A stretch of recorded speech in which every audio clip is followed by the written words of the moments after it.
नमस्कार दोस्तों, मैं आप लोग स्वागत करता हूं। दोस्तों, ये चीज आप मान लीजिए, प्रधानमंत्री मोदी जी ने भी शायद मान ही लिया कि वो कुछ भी कहें, रैलियों में कुछ भी कहें, जिसे कह सकते हैं भाषणों में, उन पे चुनाव आयोग की कोई कार्रवाई नहीं होने वाली है।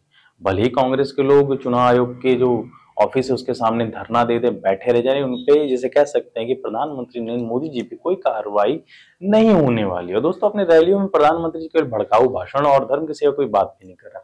अब दोस्तों, एक बात मैं आपको बताता हूँ, कांग्रेस का जो मैनिफेस्टो आया है उस मैनिफेस्टो को जो प्रधानमंत्री जी तुलना कर दी है उसकी मुस्लिम लीग से।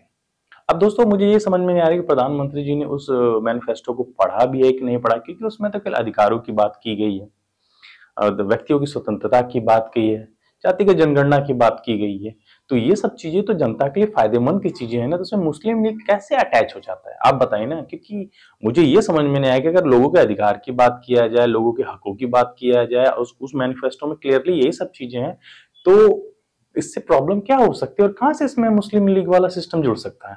अगर प्रधानमंत्री जी को लगता है तो उसको क्लियर कर दे कि हाँ ये पॉइंट है। खाली ये बताने से नहीं हुआ कि हाँ उनका मैनिफेस्टो मुस्लिम लीग के जैसा है। बताइए ना कैसा है, उसको पॉइंट को कट आउट करिए कि हाँ ये चीजें उनकी मुस्लिम लीग जैसे, या ये चीजें उससे मिली है, या ये मुस्लिम लीग से इनका चीजें मिला जुला है। तो बताना चाहिए, बताना तो है नहीं।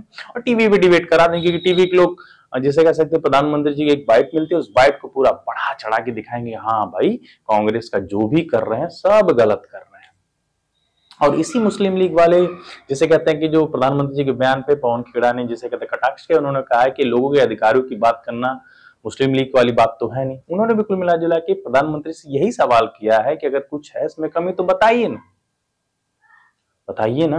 और दोस्तों, प्रधानमंत्री जी भाषणों में अब पुराने के दिन भी याद दिला रहे हैं कि कब क्या होता है। वो बता रहे हैं 1984 के कांड के बारे में बता रहे हैं कि कांग्रेस के राज में किस तरह से सिखों पे आक्रमण हुआ था। और उन्होंने यहाँ तक समाजवादी पार्टी को भी जोड़ दिया। मतलब समाजवादी पार्टी का तो उस वक्त अस्तित्व था कि नहीं था, मैं तो इतना नहीं बता सकता बढ़िया से, लेकिन समाजवादी पार्टी को भी जोड़ दिया, क्योंकि समाजवादी पार्टी और जैसे कहते हैं कांग्रेस का अलायंस है, तो उसको भी जोड़ दिया। कहने का मतलब है कि अब समाजवादी पार्टी ने भी सिखों के साथ अपराध किया था। अब मैं उनसे बस ये पूछना चाहता हूं कि किसान मरे वो सिख नहीं थे। आप ही के मंत्री के बेटे ने सिखों पे गाड़ी चला दी थी, वो सिख नहीं थे। अभी दूर मत जाइए, जस्ट 2 महीने 3 महीने पहले जाइए, क्या नाम है कि दिल्ली की तरफ जो किसान कूच कर रहे थे उनके लिए आप ही के पुलिस ने रोड़े बिछवा दिए, कैंटर लगवा दिए, वाटर कैन चलवा दिए, जिसे कह सकते हैं कि एयर गन चलवाई गई। मतलब क्या नहीं किया गया रोकने के लिए। तो आप भी ने भी तो सिखों के साथ वही किया, बताइए ना। प्रधानमंत्री बताइए, ये हुआ था कि नहीं हुआ था। तो अगर वो गलत थे उस वक्त, अगर किया उन्होंने गलत, तो फिर ये चीजें भी तो शायद प्रधानमंत्री जी गलती है ना। तो आपको दोनों ही चीजों के बारे में बात करनी चाहिए ना। लेकिन प्रधानमंत्री जी को पता है कि हमें क्या बोलना है, क्यों बोलना है, कितना बोलना है। और दोस्तों, हद तो तब हो जाती है कि उन्हीं के मंत्री, जो मंत्री थे जिनके बेटे ने गाड़ी चढ़ाई थी, उनको फिर से टिकट मिल जाता है। और दोस्तों, एक बात और मैं आपको बता दूं कि बीजेपी पार्टी में अगर कोई भी नेता अगर विकास के मुद्दे वाली बात करे, विकास की बात करे, तो उसका टिकट कट भी जाता है। एग्जाम्पल के लिए आपको वरुण गांधी का नाम बता देते हैं। उनके रिपोर्ट कार्ड के हिसाब से, मतलब जो भी रिपोर्ट कार्ड है उस हिसाब से उन्होंने अपने क्षेत्र में बहुत अच्छा काम किया, लेकिन इस बार मतलब बीजेपी ने उनका टिकट काट दिया।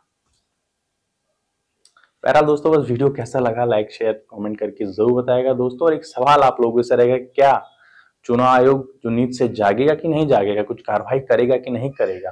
और जो हमारे देश में हिंदू मुस्लिम की राजनीति है, जो हमारे देश को जिसे कहते हैं कि गर्त में ले जा रही है और खत्म करने का काम कर रही है एक तरीके से, वो खत्म होने वाली भी है कि नहीं। क्योंकि दोस्तों, पार्टियां आएंगी, पार्टियां जाएंगी भी, लेकिन हमें सोचना पड़ेगा, एक दूसरे को सोचना पड़ेगा कि हम अपने देश को कैसे आगे ले जा सकते हैं। बहरहाल आप लोग कमेंट के माध्यम से इसका जवाब जरूर दीजिएगा। मिलते हैं आप लोग इस नेक्स्ट वीडियो में, तब तक के लिए टाटा, गुड बाय।